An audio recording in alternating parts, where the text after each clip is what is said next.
thought it'd be fun to go through all the books that I read in 2024 and give my thoughts and recommendations.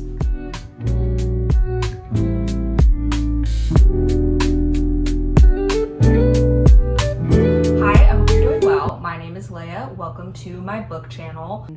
Before I get into it, I thought it would be good to give a brief breakdown of my 5-star rating system. So I'm just gonna give a breakdown of what my star rating means. 5-star to me is like the best book I've ever read. It changed my life in some way. They are either books that I have no notes or no criticisms for, or the criticisms that I could have for them, I just don't care because I love them so much. 4 stars I consider a great book. I loved it. I thought it was written really well, something that I very much enjoyed, or it helped change my perspective in some way. If a book makes me cry, there's a really high chance that I'm rating it a 4-star at least. 3 stars I would consider a good book. I would still generally recommend it. I probably had a good time reading it, but there were some problems within it that I didn't consider it a great book. 2 stars, I did not like the book. It probably had some redeemable qualities, but I wouldn't recommend it generally. And then 1 star would be, I hated the book. I'm pissed off that I read it and wasted time reading it. Fun fact about me, I cannot DNF a book. Like physically, I refuse to. I feel like usually when I rate books, I literally just go off of vibes. I don't like have a really structured rating system, but I do think it's helpful to at least provide some context to where my mind is at. That being said, let's get into the books. I started off the year with Remarkably Bright Creatures. I really liked this book. I love themes that surround grief and just like human existence. I just thought it was really wholesome, and it talked about grief in a way that just like felt very healing. It wasn't super heavy and super dark. It was wholesome and lighthearted. I did think it was predictable, but for the most part, I really enjoyed this. I rated this a 3.75 stars. Then I read Fourth Wing. Say what you will about this book, I ate it up. I have heard a lot of criticism on this book, which I think is very fair. This to me was like eating at your favorite fast food restaurant. I rated this a 4.75 stars, which I think is insane. The end has a crazy plot twist, and I think I was riding that high and just like immediately rated it really high. I would think this is maybe closer to a 4. Again, it's just a good time and it's just really fun, and so I would recommend it through that lens. Then I read Red, White, and Royal Blue. I thought it was good. I really liked it. I don't really have super strong feelings towards it. I just thought it was like a fun, cute, gay romance. Then I read Conversations with Friends by Sally Rooney. I loved this book. I thought it was so well written. There were parts of this that were so painfully relatable, and I just think Sally Rooney is really good at writing flawed characters and just like characters that feel very real. I also loved the ending because it just felt so, like, it just is so real and so human. I rated this 4 stars. Okay, then I read Iron Flame. I did not like this one as much as Fourth Wing. I feel like I don't really have anything unique to say about this. I feel like I agree with the general reviews of this. I thought the plot between Violet and Xaden was dragged out and annoying. I felt like this was published sooner than it probably should have been. That being said, the ending did make me bawl my eyes out, so like clearly I was still attached to the story, but overall I rated this a 3.5 stars. So then I read the 2nd, 3rd, and 4th books in the Before the Coffee Gets Cold series. So that is these 3 right here. In general, I love this series so much. I think it is just so cozy, and it's like each book is made up of different short stories, but they all are kind of interconnected. Every single book makes me cry. It is a lot of themes surrounding like grief and loss and second chances. And yeah, I love this series. I would recommend this generally. I rated Tales from the Cafe 4 stars. I rated Before Your Memory Fades 3.5 stars. And then I rated Before We Say Goodbye 2.5 stars. I will say I don't think the stories hit as hard in this book. But I think I rated this a little too harshly because I thought this was the last book in the series. And when I finished it, I'm like, that's such an unsatisfying ending to like a series that I loved, but it isn't. Like, he's still actively writing more books, so I don't think this deserves a 2.5. I think it deserves like a 3, probably. So then I read Happy Place by Emily Henry, and I absolutely love this book. I ate it up. This was my first Emily Henry book. I have heard some criticisms of this book that I think are fair. A lot of people don't like the trope in this book, and I usually don't like that trope either, but it just didn't bother me for some reason. I thought it was realistic. Other people thought it was stupid. That's fine.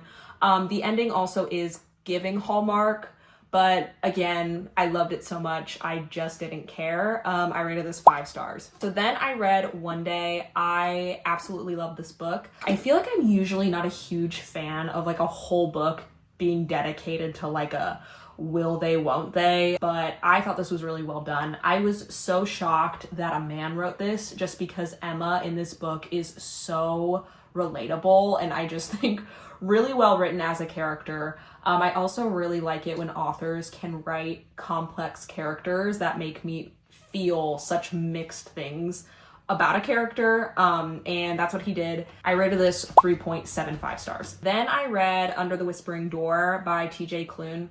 I liked this book overall. My main issue was the main character in this book felt like a copy and paste of Linus Baker from House on the Cerulean Sea. And in the beginning, it felt like I was reading the same exact story as House on the Cerulean Sea. Like, from a character perspective, it just kind of felt like we're just sticking to what we know, but it got a lot better towards the end. The plot in general is very different from that book, but it just annoyed me at first. I rated this 3.25 stars. Then I read Shark Heart. I absolutely loved this book.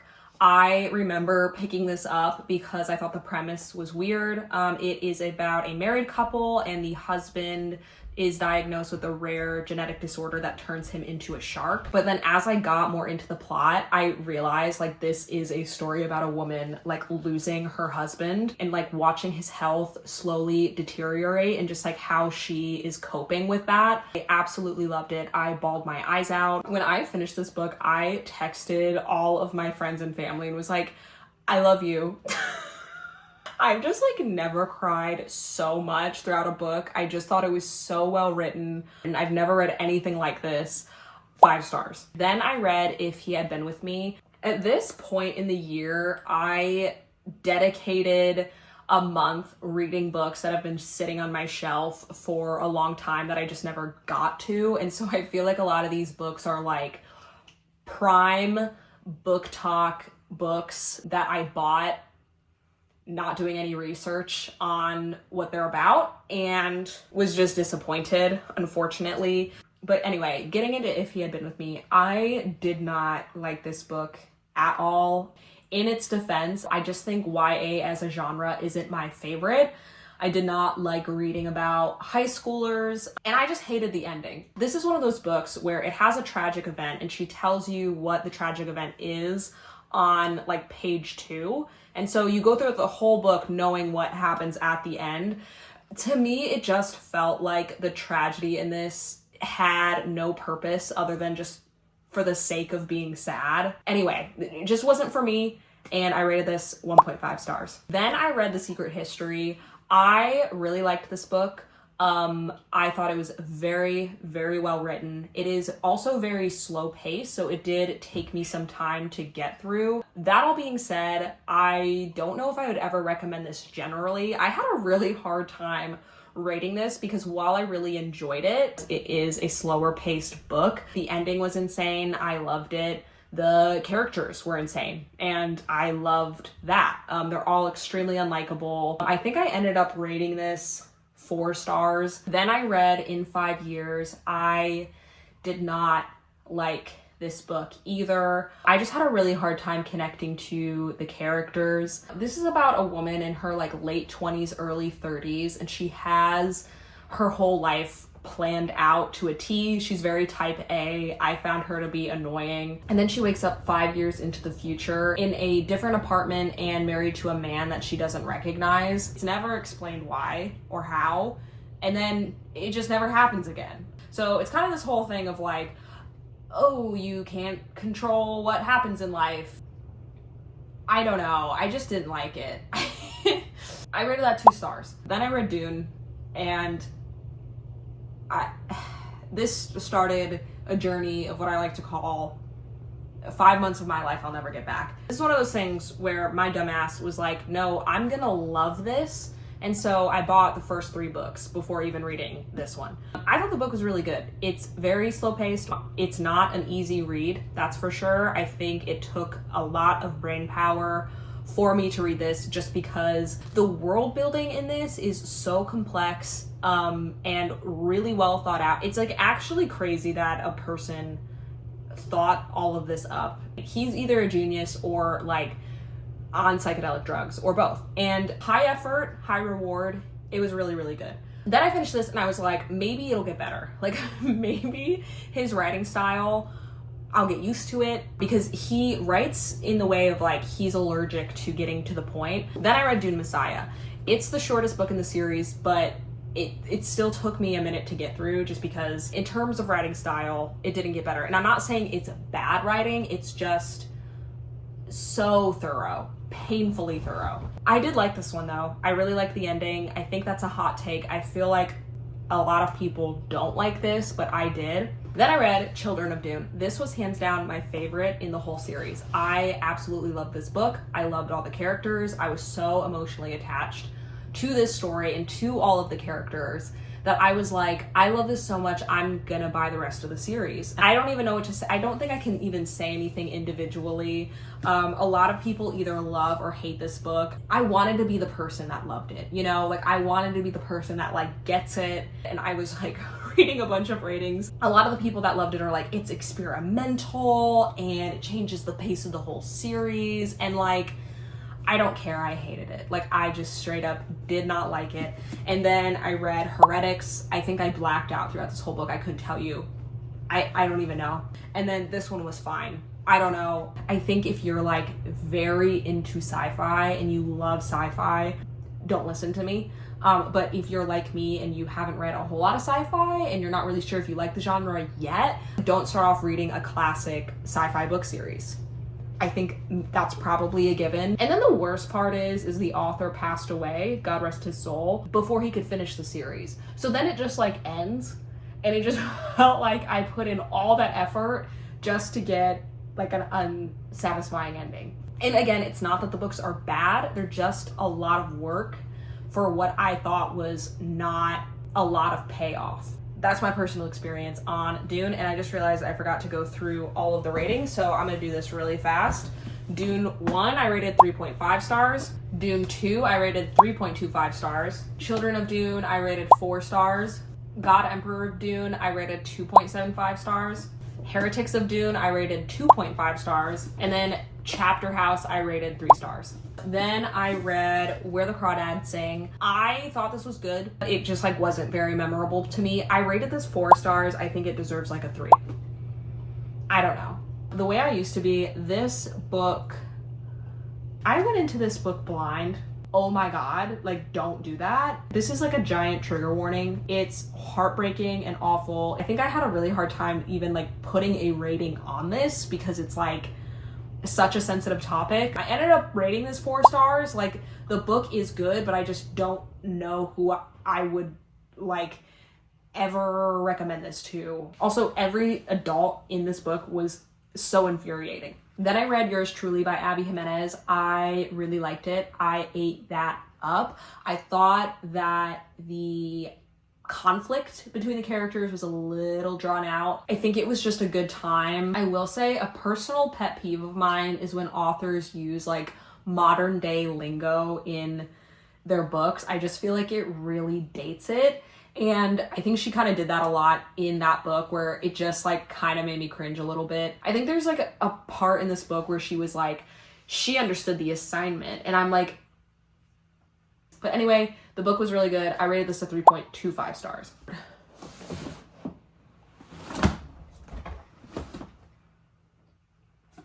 Okay, then I read Wish You Were Here by Jodi Picoult. I didn't really enjoy this, but I feel like it was a me problem. I just don't think I was in the headspace to read about COVID-19. Like, I think it's really well written, but I just had a hard time connecting to it, I guess. Like, I feel like I just like had this like mental detachment because I didn't want to read about something that just like, it's just like the wound is still fresh. You know what I mean?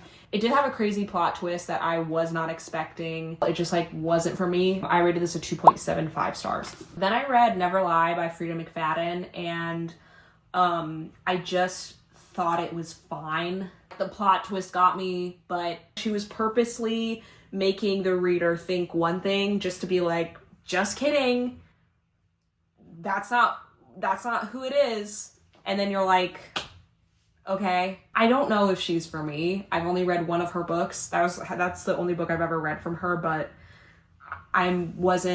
she just might not be for me. I rated that 2.75 stars. Then I read Divine Rivals. I loved most of this book. The ending, it started to really fall flat. I think that my dislike towards the end of the book is just like a personal thing. I still think it's a good book and a lot of people like it. I rated it 3 stars. I'm sorry, I have to grab a book. I'm sorry. Okay. I'm sorry. Then I read Beach Read by Emily Henry. I liked it. I just didn't love it. This book is very, very popular, and so I think I was expecting to just like be blown out of the water, and I don't know. I just thought it was like very millennial. I think also it's like the same issue of like she uses modern day lingo like at the time of her writing it, and it just dates itself. I will say I really enjoyed the side plot of like January's relationship like with her father. It just wasn't my favorite. I still like really liked it though. I rated this 4.25 stars. Then I read The Perfect Couple by Ellen Hildebrand, and I really liked it. I thought it was like a fun murder mystery. She has like a bunch of different books that are all like interconnected. I just read the one, so to me it just felt like info dumping of just like a shit ton of characters, but I like understand in the grand scheme of things like how that could be like more fun to read. I thought the like murder mystery aspect was really fun, but then I did think the ending was a little like anticlimactic, but I rated this 3.5 stars. Then I read The House on Mango Street. I absolutely loved this book. It was so good, really well written. It's about a young girl that moves into a Hispanic neighborhood in, I believe, Chicago, and she just witnesses such harsh, like dark realities. The author explains it through the lens of a young girl. It was just really well written and really good. I rated this 5 stars. Then I read Dark Matter. I also really enjoyed this book. I think even if you don't love sci-fi as a genre, you could still really enjoy this. I rated this 4.25 stars. Then I read Lessons in Chemistry. I really enjoyed this book, but it's just such an upsetting read to me because it's about a female chemist in the 60s, and she just experiences a lot of sexism and like essay and violence because she's a woman.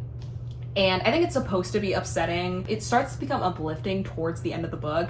I just think for me personally, I had such a detachment to that aspect of the book because like the main character, Elizabeth Zott, isn't a real person, but the sexism and horrible things that she was experiencing were real. Awful, terrible things were done to women in the 60s. And then here's a story about a woman overcoming them, but that's fake. You know what I mean? It's not a critique of the book. I just think those were my feelings reading it. But I rated this 3.75 stars. Then I read Interesting Facts About Space. I absolutely love this book. It was a literary fiction where you're inside the brain of our main character who is highly anxious, highly paranoid. What I loved about this book is the main character has mental health issues. Like she is so clearly suffering. inside her brain. And then she's doing behaviors that are like directly causing her to suffer. And she recognizes that and is like, oh, I think me doing X, Y, and Z is worsening my anxiety. And then she would just like continue to do those things, which was infuriating, but also so relatable. The book in general is weird though. Like is quirky for sure. I loved it though. I rated this 4.5 stars. Then I read The Duke and I, which is the first book in the Bridgerton series. I didn't really like this book, but I think it's because I watched the TV show first. You're following a romance between Daphne and Simon, but in the book, it's like strictly just the romance, where in the TV series, you're getting a lot of side plot with Daphne's siblings and Lady Whistledown and like the Featheringtons, where I just feel like the TV show is more entertaining because it incorporates more characters than just Simon and Daphne, whereas the book, it's just those two and their love story, and it's pretty on track. So it just like felt really redundant to me. I rated this 3 stars, but to be honest, I feel like it probably would be more of like a 2.5. Then I read The 7-Year Slip. I really like this book. I really like the premise. I think I understand the hype, but I will say I thought the dialogue between the main character and everyone, honestly, was just painful. I just thought it was kind of cringy, but I still really enjoyed it. I rated this 3.75 stars. Then I read Demon Copperhead. That book was really good. It was very well written, horribly, terribly sad.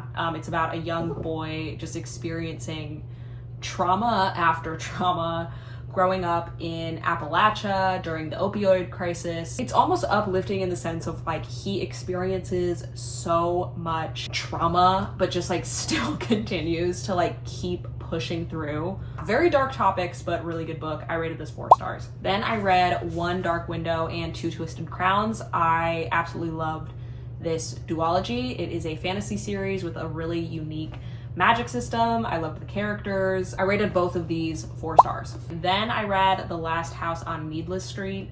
I loved this book. It was really confusing. I think a majority of the book is really annoyingly confusing, and that is on purpose. And then you slowly start to understand what is going on. The book goes down a path that you're not at all expecting it to go down, and I think you're either gonna like love it or hate it. There's not so much plot twists, but the plot just kind of slowly reveals itself to you. I thought it was really well done. I loved it. I rated it 4 stars. Then I read Eileen. This was also a thriller, but it's like very slow paced. This felt more like a literary fiction to me. Eileen is unlikable, that's for sure. Overall, I really liked this book, but there were parts of it where it's just like so crass. I rated this 3 stars. Then I read The Employees. I thought this was a really unique book. Like the formatting is really unique. The book is just a bunch of statements from employees on this like ship in outer space. This is another book where you kind of don't really know what's going on and you're slowly putting the puzzle pieces together. I thought it was good. I just feel like I missed a lot of the commentary that this book was saying because I was just so focused on trying to figure out what the hell was happening. It was really unique and it was good, but not my favorite book of the year. I rated this 3 stars. Then I read Monstrilio. I was really hyped about this book because once again, it's about grief. I thought it was really good. I thought it was really well written. It didn't have as much of an emotional impact as I thought it would, so that was like slightly disappointing to me, but overall, it was a really good book that I would recommend. I rated this 3.75 stars. Then I read The Thursday Murder Club. I'm just gonna go through this whole series all in one go. I really like this book. It introduces you to a lot of characters, so I felt that it was a little hard to get through at first. I just had a hard time like trying to remember who everyone was and how they relate to the story. Overall, it was just a fun time. I rated this 3.75 stars. The Man Who Died Twice. I really liked this book. I felt that he did a really good job continuing the story without feeling like super formulaic, because I think a lot of murder mysteries start to feel that way. I actually ended up crying at the end of this book, which was not expected at all. I really started to get attached to the characters. I rated this one 4.25 stars. The Bullet That Missed. I love this plot. I think this was my favorite like murder mystery of the entire series. I just was so entertained throughout this whole book. I also rated this 4.25 stars. And then The Last Devil to Die. This book broke me. It was insanely emotional for me. I think I wasn't as invested in the murder mystery and more so the characters that what kept me sticking around for this one. Oh my god, this one was kicking my ass. Like, it was so emotional. I loved it. I also rated this 4.25 stars. Then I read Wicked. I have mixed feelings towards this book. I think it's really well written. It's a lot of commentary on religion and I think like politics mixed in with religion. The story is so unique and it's so good. It's just a lot. This is kind of slow paced, but kind of not really. I don't know. I just didn't think it was an enjoyable read. A lot of scenes really dragged in this book. It's like one of those things where I can respect it, but it just like wasn't my favorite read of the year. And I rated this 2.75 stars. Then I read The Ministry of Time. I lost this book. I don't know where it went. I took off the dust jacket to read it, read it, lost the book, but I still have the dust jacket. Anyway, I also didn't love this book and I have a really hard time pinpointing why. I thought the premise was really interesting. I thought it was written really well. I just had a hard time connecting to all the characters. I feel like it's very, very popular. I feel like the author was trying to do and say a lot with this book. It was very ambitious. I think there was just like so much going on. I just like had a hard time attaching to it as a whole. I don't know if that makes sense. I still struggle with why I didn't like it. I can confidently say though, I hated the romance, which is not the main plot at all. It's a side plot. Anyway, I rated this 2.5 stars. Then I read 11/22/63. I absolutely loved this book. It's so good. I was posting TikToks about this book because I loved it so much. And I remember I was asking people to give me other Stephen King recommendations that aren't horror, that's like, you know, very similar to this. And I got a few comments that were like, there is none. Like, it was this book and you read it and it's the best one. And I'm like, cool. Yeah, I love this. It's just a lot of fun. I sobbed. 5 stars. Then I read Small Things Like These. I feel like this was another one of those books that were small, but then really packed a punch. I think that she has really poetic writing, commentary about Catholicism in Ireland in the 80s. I thought it was really good. I really enjoyed it and it was a quick read. I rated this 4 stars. Then I read A Man Called Ove. I really liked it. I watched A Man Called Otto when it was released in the theaters, and I wish I read the book before I watched that movie because I think it just like felt really redundant, where I don't think I enjoyed my reading experience as much because I kind of like already knew what was happening. Even though they did like change really random aspects for the movie, I feel like they made the movie really American. It was still a really good book. Made me cry. I rated this 3.75 stars. Those were all the books I read in 2024 and my thoughts on every one. If you've made it this far, thank you. I'll see you next time, maybe.